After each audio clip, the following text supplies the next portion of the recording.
रामगढ़ गांव में रोहन और सोहन नाम के दो दोस्त रहते थे। रोहन बहुत मेहनती था, लेकिन सोहन कोई काम नहीं करता था और सब कुछ भगवान के भरोसे छोड़कर बैठ जाता था। एक दिन, भाई अब तो परिवार भी बढ़ रहा है, अब उनके लिए घर बनाना पड़ेगा। हाँ यार, कह तो तू सही रहा है, लेकिन करें क्या? भाई एक काम करते हैं, जमीन ले लेते हैं और उस जमीन पर खेती करते हैं। अनाज का अनाज होगा और फायदा भी होगा। हाँ तू सही कह रहा है। चल साहूकार अमीर चंद के पास चलते हैं और जमीन का भाव पता करते हैं। दोनों मिलकर साहूकार के पास जाते हैं। साहूकार जी, हमें 1 बीघा जमीन खरीदनी है। तो खरीद लो, हमने कब मना किया है? जमीन खरीदने के लिए पैसे लाए हो। साहूकार जी, अभी तो हम बस जमीन देखने और जमीन का दाम पूछने आए हैं। अमीर चंद जी, क्या दाम है? 10,000 रुपए में मिल जाएगी जमीन। अमीर चंद जी, बहुत महंगी है जमीन। तो महंगी है तो कहीं और से ले लो। चलो चलो, अब जाओ यहाँ से। अमीर चंद की ये बात सुनकर दोनों मायूस हो जाते हैं और दोनों वहाँ से वापस आ जाते हैं। सोहन, जमीन तो बहुत महंगी है, अब क्या करेंगे हम? इतने पैसे तो है ही नहीं। हाँ, ऐसा कर सकते हैं, दोनों पैसे मिलाकर उस जमीन को ले लेते हैं और दोनों मेहनत करेंगे और जो भी फायदा होगा दोनों बराबर बांट लेंगे। हाँ यार, सही कह रहा तू, ऐसा ही करते हैं। ठीक है, तो कल चलते हैं। अगले दिन दोनों दोस्त जाते हैं और अमीर चंद से वो जमीन खरीद लेते हैं। अब सब ठीक हो जाएगा। हाँ, बस अब जमकर मेहनत करनी है। तू चिंता मत कर, भगवान सब अच्छा करेंगे। क्यों ना हम आज से ही काम पर लग जाएं? एक काम करो, तुम जाओ, मैं भगवान से प्रार्थना करके आता हूँ। हैं?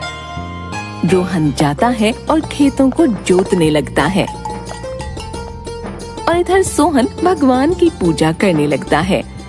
और शाम को जब रोहन वापस आ रहा होता है तो उससे कहता है, अरे रोहन, तू चिंता मत कर, हमारी फसल बहुत अच्छी होगी। हाँ, आज मैंने पूरे खेतों को जोत दिया है, बस अब उसमें बीज बोना है। चल जा, तू भी आराम कर ले, मैं भी फिर कर लेता हूँ। दोनों अपने अपने घर जाते हैं और सो जाते हैं। और अगले दिन रोहन सोहन के घर जाता है। चल सोहन, बाजार चलते हैं और बीज ले आते हैं। तुम जाओ, मैं अभी पूजा कर रहा हूँ। मैं तुम्हें खेतों पर ही मिलूंगा।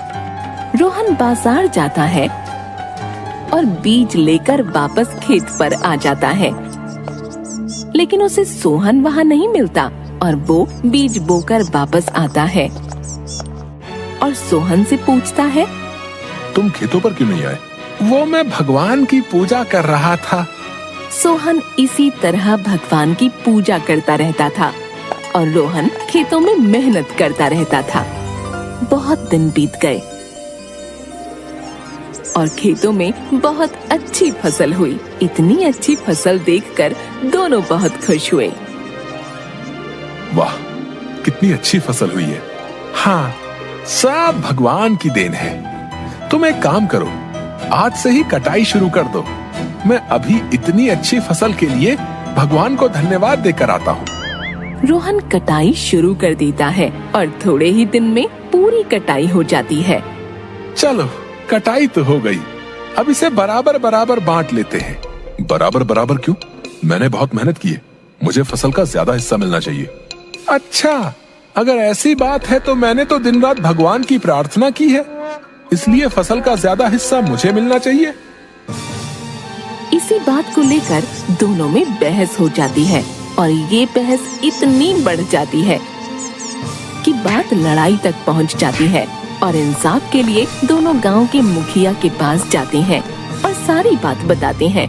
उनकी बातों को सुनकर मुखिया जी भी सोच में पड़ जाते हैं। थोड़ी देर सोचने के बाद उन्हें एक उपाय सूझता है और वो अपने गोदाम से 2 चावल की बोरियां मंगाता है। ये लो, तुम इन बोरियों से सारे कंकड़ साफ करके कल सुबह वापस आना और जो भी ये काम पहले कर लेगा उसे ही फसल का ज्यादा हिस्सा मिलेगा। मुखिया जी, हम यहाँ इंसाफ मांगने आए हैं, आपसे काम मांगने नहीं। आप इंसाफ करिए। पहले ये करो, कल मैं तुम्हें तुम्हारी सारी बातों का जवाब दूंगा। रोहन और सोहन उस बोरी को उठा कर ले आते हैं रोहन पूरी रात जागकर उस चावल से कंकड़ निकालता है। इधर सोहन भगवान की पूजा करता है और सो जाता है। पूरी रात जागने की वजह से सुबह रोहन की आंख लग जाती है और वो सोता रह जाता है। इधर सोहन तैयार होता है और मुखिया जी के पास पहुंच जाता है। देखो मुखिया जी, मैं आ गया। तुम चावल साफ करके आए हो या बस ऐसे ही आ गए?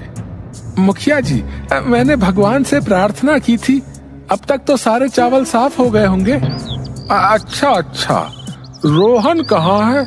अभी तक आया नहीं। लगता है अभी तक उसके चावल साफ नहीं हुए।